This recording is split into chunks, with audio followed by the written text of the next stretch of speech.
This serene, almost picturesque apartment block became a crime scene over the weekend. That's because this was the home of 31-year-old American national Ariana Irish Jones. Jones was murdered in the wee hours of Saturday morning. Neighbors say that around 1:30, they were winding down a quiet night with friends when they heard what they called weird screams coming from her apartment. And while they were loath to get involved in an argument, they were alarmed enough to call one of Ariana's friends. Little did any of them know that those screams were the sounds Ariana made fighting for her life. While this was happening, while the police were showing up, my friends, they're also close friends of ours, they were upstairs giving me a kind of play-by-play about it. They said that they were upstairs having a talk with each other and they heard a noise, and he says it sounded horrible. But that when he said shush and he tried to hear the sound, that it cut off right then. So he didn't hear anything else. And then that her vehicle drove off shortly right after, because he would have felt a way about it if the vehicle didn't start and drive off. He thought that she left the house, maybe she had an argument. And then that's when the police came and he started realizing that something bad had happened. Something terrible had happened. And at 5:57, San Ignacio police received a 911 call from a man who claimed to have found his girlfriend face down in a pool of blood. But the call dropped.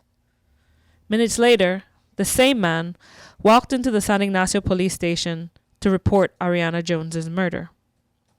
He had driven there in Ariana's car. He hadn't driven next door to alert any hospital personnel about Ariana's body. Police found her in the bedroom, face down in the pool of blood that had been described, but also naked and with multiple stab wounds. On her windowsill, a funeral program for her late husband, Lloydin Bejarano, who last year had himself been murdered in his home. So do you think that after her husband was killed, she feared for her life at all? I think Ariana never really feared for her life, because she had a turbulent relationship with her ex-husband, and I told her move away and stuff like that after their breakup. I told her hide from him, and she was like, no, Cayo is my home, I'm going to live here. She wasn't fearful. Perhaps she should have been.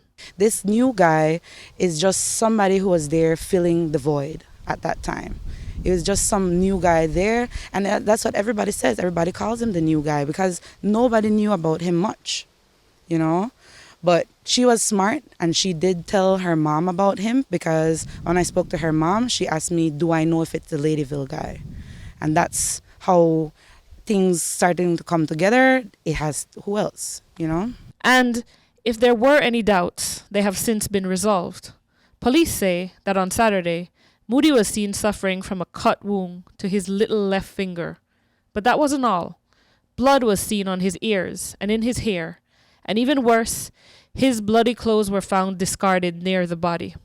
Police launched an investigation into the matter, and as a result, they detained one Javan Moody, 23 years old, of Lars Bank Village, Belize District, where later on during the investigation, he has since been arrested and charged for the crime of murder committed upon Ariana Irish Jones.